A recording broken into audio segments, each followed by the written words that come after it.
Hello and welcome to the iGeeksBlog show, an Apple exclusive podcast where we talk about teeny tiny, every possible information about the Apple ecosystem. I'm your host, Harshanki, a marketing enthusiast who likes to eat, breathe, and survive on Apple content quite literally. And today's episode of the iGeeksBlog show, we have some very exciting guests for you. And I'm sure you have heard about maybe not the guest himself, but you have to have used the software at some point of time. Yes, my friends, I'm talking about none other than Mr. Josh Brown, CMO and Partner at Softrino, and recently a proud father of a very, very, very interesting software, WALTR PRO. Let us welcome Josh Brown with us. Hi, Josh. Welcome to have you on the show. How are you feeling today? Hi, thank you for having me. It's great, and yes, we recently released WALTR Pro. You said that people may not be familiar with me, but the fact is, if you have used WALTR, you've probably seen my face inside the product because my face is inside the app itself. I introduced myself when you launch the app, when you use the trial, and I'm annoying you until you until you make a decision on whether you want to continue or not. So people probably see me if they have used the app. Well, then I guess I should reintroduce you as not the CMO, but also the face of WALTR PRO, because yes, you're almost everywhere. I believe That's true. I believe WWDC must have been really busy for you because we had all-nighters and we were like working on the concept. What are your views on the WWDC that happened this year? Well, every year we were expecting something dramatically different that will actually change how our business will operate. Right. But every year we were able to breathe out, and Apple introduced a lot of great things. I think this WWDC had many great things for developers. Right. And in terms of introducing, the updated FaceTime and a lot of new OSs that were introduced, the new Mac OS, the new iOS, the new iPad OS. We've installed the beta already on our devices, and our products do work with the latest beta. So if you are one of them, if any of the listeners are trying out the beta software and you want to try out our software as well, it's going to work. Oh, how nice is that? Yeah, it's pretty raw still, and I don't recommend installing the beta just yet. Mm-hmm. But if you want to try it out and you have a spare device lying around, definitely, it's always fun to be one of the first people that try something new that others haven't seen yet or haven't tried yet. Right. Yeah, and it's pretty refreshing. I liked it. I liked everything they announced. So I'm a big Apple head. So I'm supporting even the little things that many people may find not super interesting.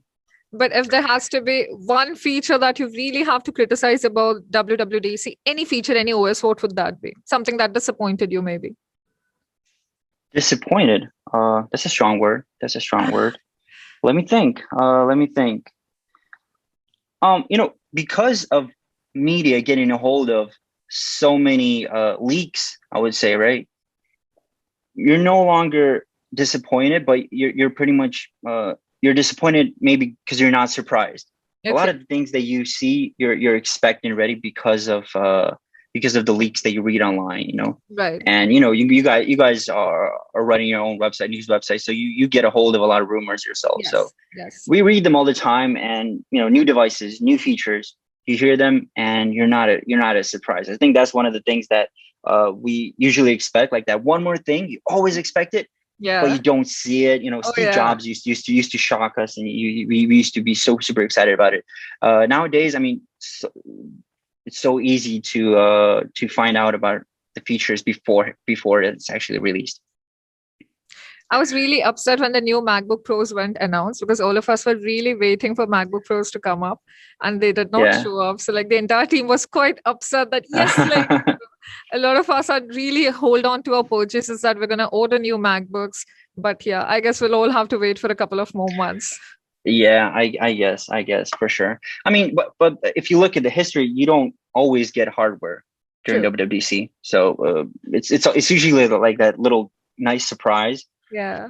But most of the time it's mostly software because WWDC is mostly for developers. Right. So you've been one of the very few developers, and I would like my listeners to know, has attended WWDC event 5 times, 6 times in a row now?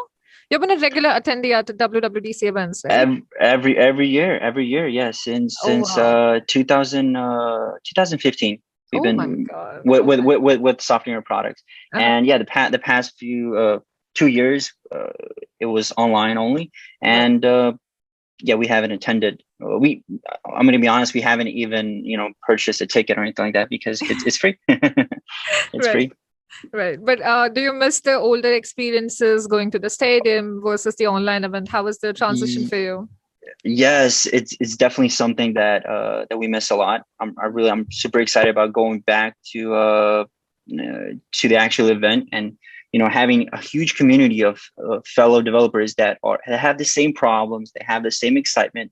Maybe not exactly the same, but you're all in the same boat. You're all swimming in the same direction, pretty much. And it's all because of Apple, and you all discuss all these things, especially for developers. A lot of developers are introverts, and a place where like-minded people can get together and you guys can show each other your apps or discuss just non-business related stuff, but with people who kind of think that in the same way. It's amazing, and there's no other place like it. And I think WWDC was also not only about the new software that's going to be introduced, but just about a place where you can get together and share experiences, talk to people who may have an issue, and they can help you out with something that you've stumbled upon on your development road.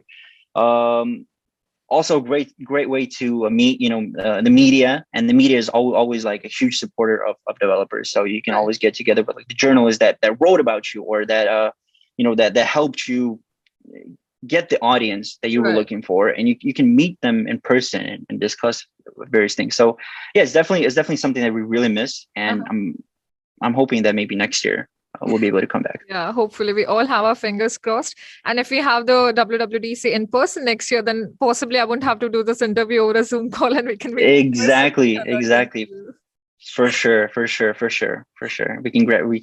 can all get together. We can there's parties as well, like, for developers, and it's a great way to to get together and have a beer, or if you don't drink, have some Coke, but you're in like an environment where it's all laid back, and it's also a great way to have those memories, which you're unable to get without WWDC being an offline event.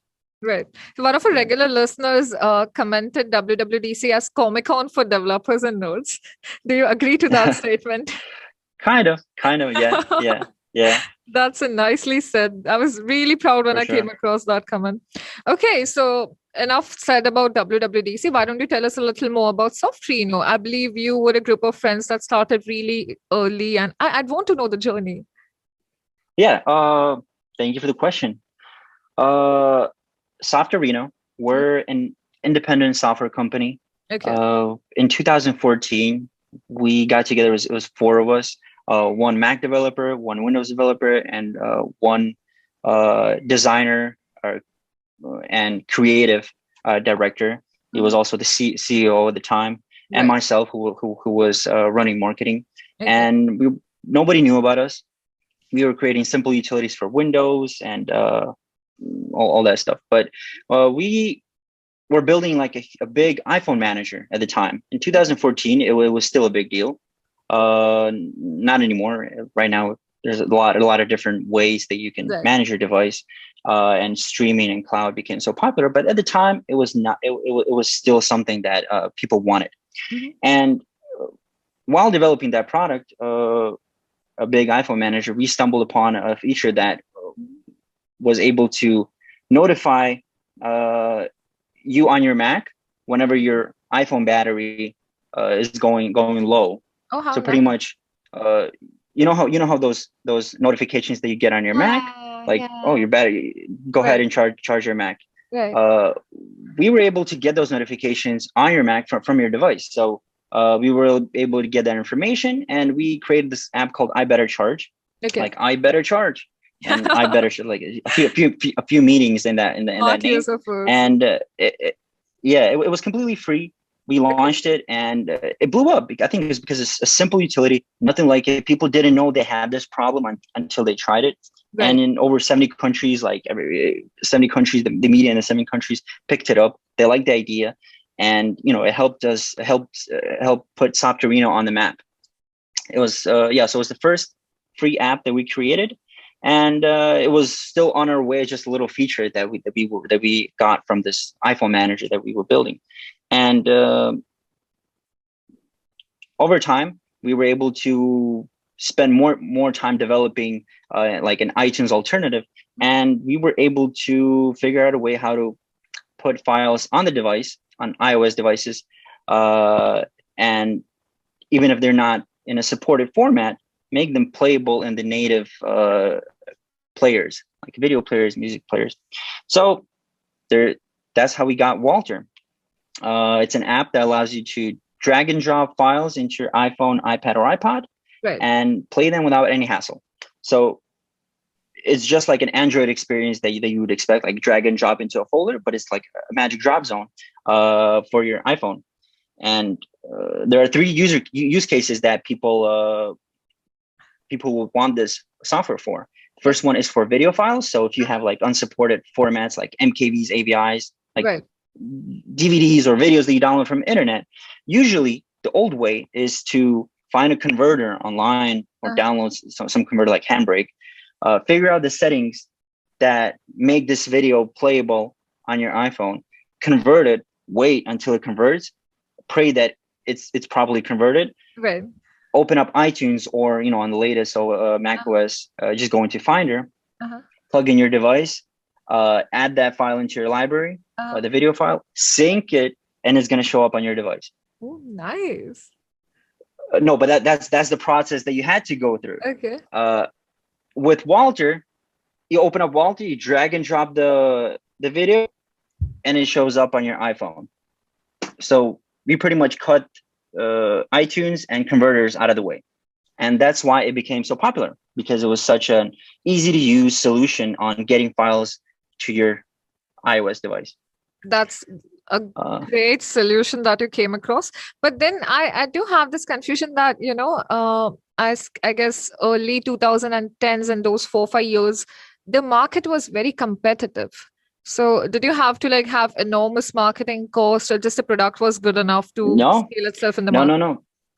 For us, our software was very unique because of its simplicity. We up to this day, we don't have any direct competitors because there's no other solution that allows you to transfer files into your iPhone with just drag and drop without going through converters or anything like that. It's like a magic drop area. It's like an Apple experience that you'd expect Apple would create. And we created it. And because it was such a unique solution, especially at the time, in late 2014, early 2015, it blew up thanks to our I Better Charge, media presence. WALTR blew up. People picked it up. The users liked it because they always wanted a simple solution that would allow them to save time when they want files on their iPhone. Just drag and drop, and it's on your iPhone. And it also blew up. So the media and websites like iGeeksBlog, pretty much this helped us get our first early adopter audience. And after that, it's just word of mouth, SEO, and all that stuff. But we never actually had to spend a lot of budget on the media. On our marketing, because we haven't actually found like a paid acquisition channel just yet. Oh, okay. So in that case, how does it feel to be ruling over a market with almost no competition and the software getting better with every new launches? It's something to really brag upon. I guess, but we are a niche software. The streaming world is actually taking over. Everybody's using Netflix. Everybody's using Apple Music, Spotify. Apple is releasing TV Plus. So people are getting more and more used to streaming, and having local files transfer into your device. The need is dying. So this niche is not growing, unfortunately. So it's not like we would brag because we don't have any competition, but no new competitors are coming in because they don't see like the potential there. So it feels good because we don't have anybody, standing behind our back. and waiting to take over. We do have some competition that has similar features of getting stuff on your iPhone, but it's just a different user experience. In terms of having a unique user experience, we're proud of it. Like, really proud of it. Nobody came close to that. Right. Yeah, but it's pretty hard for us, especially because we are not on the App Store. So it's pretty hard for us to find a way to get new users and to market ourselves. So being a product that has a unique approach, this really helped us. Yeah, so how does that work? Like, was you, just like you mentioned, you're not on the App Store, so but you've still managed to have your share of popularity. Now, I'm sure it's not just a media presence; it's a lot of factors that come into place. But what were the initial thoughts that came into your mind, or like, did you never just think of putting yourself on the App Store, or how did you even come up to that decision? Okay, well, we created an iTunes alternative. So pretty much, WALTR is an alternative to iTunes, an Apple product. We are an alternative way of putting files from your computer into your device. And because of this, we spent, now it's been 5 years of developing and improving this technology. And technology that allows you to pretty much do what iTunes does. And Apple's rules, App Store rules, they don't allow this. They have guidelines, and having a product on the App Store compete with the natural way that Apple created of putting stuff on their devices, of syncing music and and getting customers to stream instead of having music locally. They wouldn't allow our product on the App Store. So since day one, we knew that, and we have to, we know that Apple, and Apple employees, they know about our product. They use our product. I'm sure of it. And we do give out, discounts for educational institutions and Apple employees if they ever want to get a license. How nice. But since day one, we knew that we were not able to be on the App Store, so we went the other way, and we're just selling our software through our own website. And not being on the App Store, it's really hard to get more eyes onto your software. And there's a huge part of the world of people who use Macs. They don't trust software that's not in the Mac App Store. And this was something that we also had to work on getting the trust of the user, on building a software that looks like it's going to get the job done, that it has hours and days and months and years of work put into it. So we have only our website. The software is there. We sell it on our own website. We sell multiple of our own softwares on our website. And the way we get users is through search traffic, through YouTube. We try to educate people on how to solve problems that our product can be a solution to. You know what I mean? And that's been one of the main things that helped us. Apart from having a big media presence that helps us build a brand. So word of mouth, people recommend our software to each other, to their friends, and YouTube and SEO. No paid acquisition. We don't buy ads. We were not able to find a good way to have ads on to place ads on websites that would bring us traffic. So pretty much search traffic, people who are looking online on how to transfer MP3 to iPhone without iTunes or something like that. And on YouTube, I create YouTube videos as well. You may see me on YouTube, and we have video tutorials, videos. Yeah, that's pretty much it. So no App Store definitely does not make it easy, but it's not impossible. Right, awesome. We'll add the link to Josh's videos in our description, as well as to the website in our description. So please do check it out. But as you said that because of the incredible the SEO strategies or the YouTube policies that you have, a way to build your online presence apart from the media presence you've been getting. So this resolves most of the post-production or post-launch problems. But when you're coming up with the software in the market, you have a lot of product development issues as well. Now, I'm sure a lot of my listener developers would like to know what were the problems that you faced, how were the challenges, and how did you overcome them over the years? A nice story, if you could share to my listeners. All right. Well, I'll tell you one story that at the time when we were developing WALTR 1, the original WALTR, we had a lot of different UX and UI design ideas on how the product will work, how it's going to look like. And, half of the team was saying, oh, we should create like this and that, like 5 buttons here, 10 buttons here, just so everybody can have a solution for everything.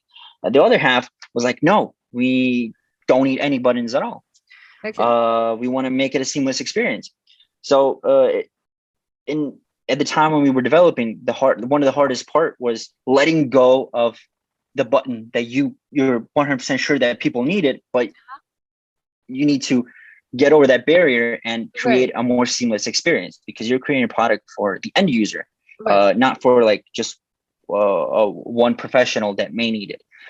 So it's always really hard to get rid of something that you are sure that, oh, maybe somebody is going to need. Wait for that, create something super simple in a beautiful way that will blow people's minds. And that's the approach that we decided to go with. So we created WALTR without buttons, even though half of the team wanted it. And another development story, while we were developing WALTR, we got, mind you, it was 2014. Okay. We got a new 4K TV, a Samsung 4K TV. And at the time, Apple TV, the setup box. The setup box. It was still without 4K. And we decided to use our WALTR product to try and put the test 4K videos that were created for the Samsung TV and put them into WALTR on our iPhone. I mean, they're 4K. You never know. Apple never officially announced it yet. So we put the 4K video. We were just playing around. And it's something I recommend developers doing as well, because you might open up something very unique that nobody even thought that's possible. This is what happened to us. We put 4K videos onto our iPhone using WALTR, because WALTR side loads the videos without going through iTunes, without going through converters. Our technology allows this, and it put the videos on your iPhone in 4K. Oh my God. And at the time, iPhone 6 was only available. So 4K was not it's 6 years ago. 4K was still not 4K was still not a popular feature.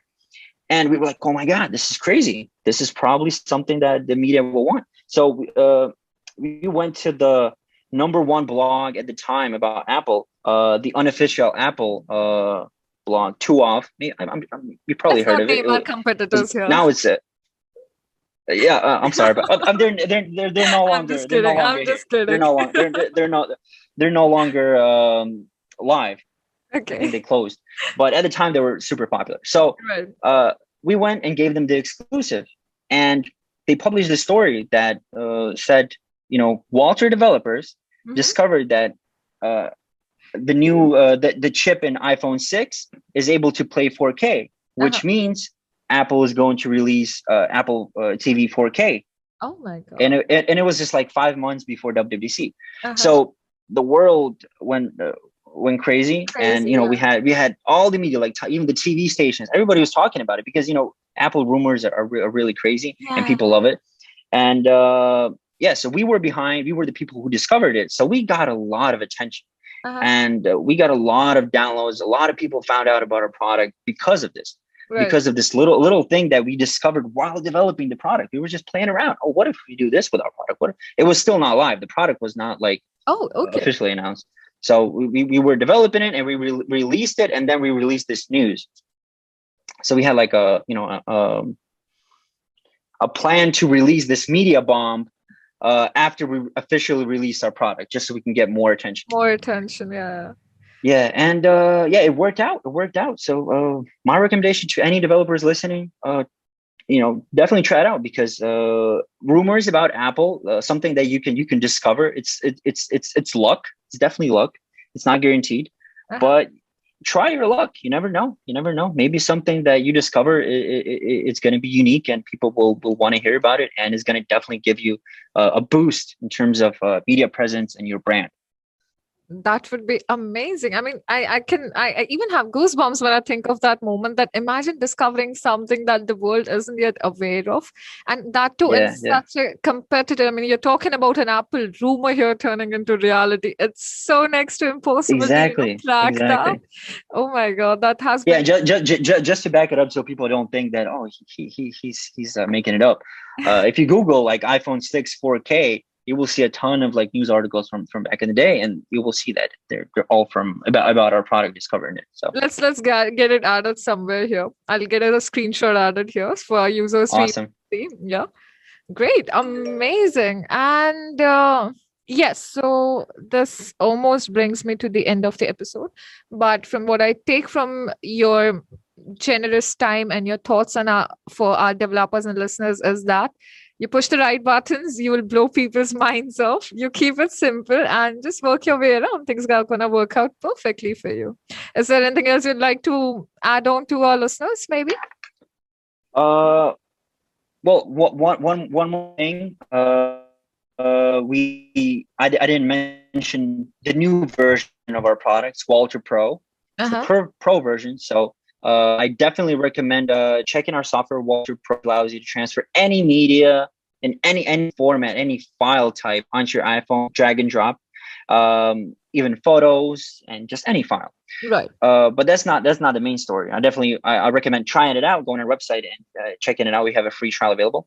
But because this is such a special moment and we spent so much time talking about our company, I'm grateful that they gave me a chance to talk about it. Right. I think it's going to be only fair if we do a giveaway, and nice. We'd like to give away 5 lifetime licenses for WALTR PRO for Mac,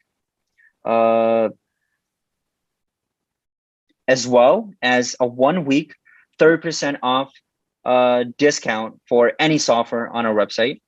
Just use iGeeks during checkout. iGeeks, and it's going to be like an exclusive just for you guys, just for iGeeksBlog listeners and readers.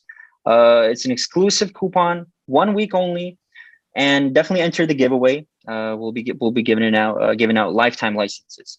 That's amazing for our listeners. I mean, this is not 1, this is not 2, this is 5 freaking lifetime licenses we're talking about, and 30% discount on almost every software mentioned on your website. I'm sure my listeners are going to be really happy and excited at this. If you want to participate in the iGeeks with WALTR PRO giveaway, where we are giving away not 1, not 2, but 5 lifetime licenses, all you have to do is search for the iGeeksBlog show on Apple Podcast. Leave us a review there, and do not forget to add your Instagram handle there so that our team can get in touch with you over Instagram if you're picked up as winners. It is going to be live for a week, and at the end of the week, we'll be announcing the results on our social media channels. So do not forget to also connect with us on our social media channels. So good luck with that. We are really looking forward to hear some interesting, amazing reviews from your end, and I hope you get the software. But I'd like to sum this podcast up with the last question: that do we have any more exciting releases that we should be keeping our eyes on? What do we expect from Softrino in the near future? Oh, we have a lot of good stuff coming. We have I think 4 new products planned. Okay. Or maybe 10. Oh, I'm not gonna give you the exact number of products. It takes time to develop products, but we do have something new coming in the near future for sure. We're not stopping here. We love creating solutions and software that actually brings something good and helps people save time, avoid going through a hair pulling process whenever they want to solve something. So we're definitely here for a long time. We want to create something good. Expect from us definitely by the end of the summer, we're bringing something new as well. So stay tuned. We would be, and hopefully we'd connect again post-December to discuss your new products and new releases with our listeners. Exclusively, maybe come up with another giveaway, then who knows? And maybe. I would really like to wish you all the best with all your future products. We're really looking forward to all the future releases from your end. We have been loyal users of WALTR for a long, long time now, and we thoroughly enjoy the product. I'm sure my listeners, most of them are using it. But for those who are not using it, you have our giveaway. Please do participate in it and share your reviews with us. To connect with Josh, you can just catch them on YouTube, Instagram, or Facebook as Softorino. It's Softorino, and you'd get every update about the new products launches. You can also connect with us on our social media channels. We're available on Instagram, Facebook, YouTube, and Twitter as iGeeksBlog. If you want to hit me with some questions related to the software or the giveaway, you can connect with me on my Instagram, LinkedIn, or Clubhouse. I'm available as Harshanki with an extra I. And we'll see you in the next episode with possibly a new guest, new giveaways, or maybe some very exciting announcements for you. So stay tuned. Please do leave positive reviews about us on Apple Podcasts. We are fairly new to the audio-only industry, and we'd really love your support. That's it. I'll see you guys next week. Josh, please say goodbye to our audience. Bye-bye, guys. Thank you for listening. Have a great time, and we'll connect next week. Till then, stay safe, stay connected. Please do get vaccinated, and do not forget to put your mask on.